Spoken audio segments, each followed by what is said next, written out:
Legal 500 has described him as the most knowledgeable banking lawyer in Dubai with regard to the local markets. HusamHourani is a partner and head of banking and finance at Al-Tamimi and Company, advocates and legal consultants, who are the leading local law firm in the UAE. Mr. Hourani has also been named by Tamwil as best lawyer, and he's also a member of the DIFX listing committee. Well, to find out more about the work of a banking lawyer at this critical time in the financial world, we link up now with Knowledge Village here in Dubai. Mr. Hourani, thanks for taking the time to come on the programme. Can I start by asking you, much has been made of banks clamping down on lending and a lack of liquidity in the market. In the light of this, what are the other alternatives left to companies for raising cash, do you think? That it's an option will continue to be there, even though it's becoming more difficult and even though it's becoming more stringent and harsher conditions to be met. Equity, it's an option that have not been exposed substantially in the Middle East, and equity comes in various ways. It comes through private placements, where there are substantial amount of funds are available to be invested in this part of the world that looking for ideal opportunities. It comes through IPO by offering to the public, and again we have an ideal market where you can go and approach and list, or it comes through a merger with other entities whereby entities will who have synergy will come together and work closely with each other. Now, you say that there are currently 80 fund managers based at DIFC with monies to allocate. So who can benefit, do you think? What I'm saying from my experience, from the fund managers I've been meeting with, from those who are coming to us as legal advisors asking for an advice and help and support, they are looking for various things. They are looking for small business, they are looking for medium business, they are looking for various types of activities, and they are looking from as small as 1 million to as large as 50 million. But there are substantial room for small and medium-sized companies to benefit from those funds and from the availability of those funds.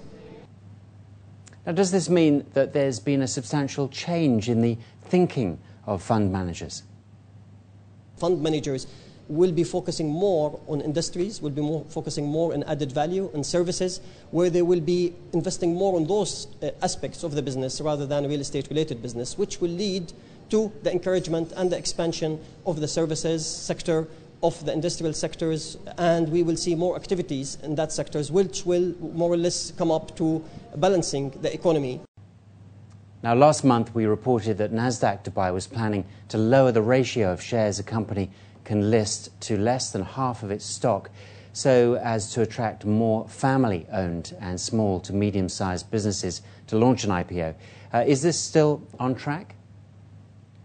In this aspect, they are revising their laws and regulations to make it possible for small business to be able to list by reducing the minimum amount of capital is required, by reducing the requirement for the listing, and by reducing the free flow that might be required for that purpose. So they are facilitating and making it easier for small and medium-sized business to list and to raise funds through listing.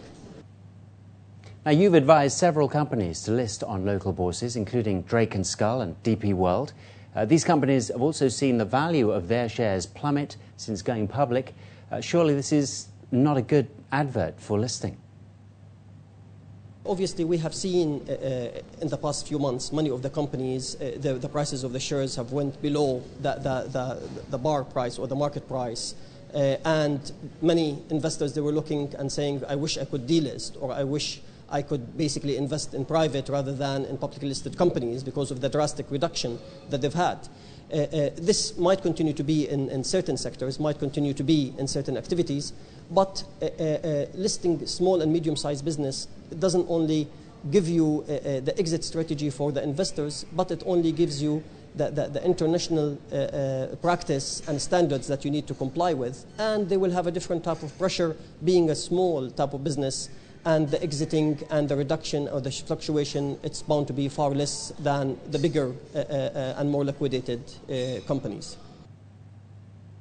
So what's in it for family-owned and small to medium-sized companies?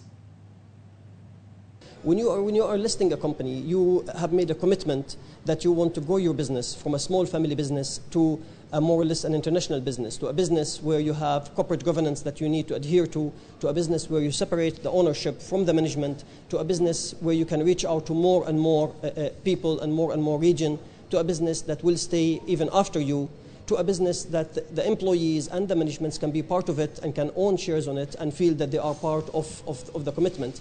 And to a business that even if you are borrowing, you don't need to provide your personal guarantees. You can always convert it into corporate guarantees and get out of the personal responsibility and liability.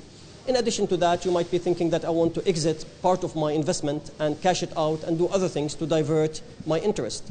So listing is not always about the immediate result or the price of the shares in a particular year. It has so many advantages that when you look at them, it's the continuation of your business, is the success of your business, and is the planning for the future of the company and not your own small family or all small employees that you've started with.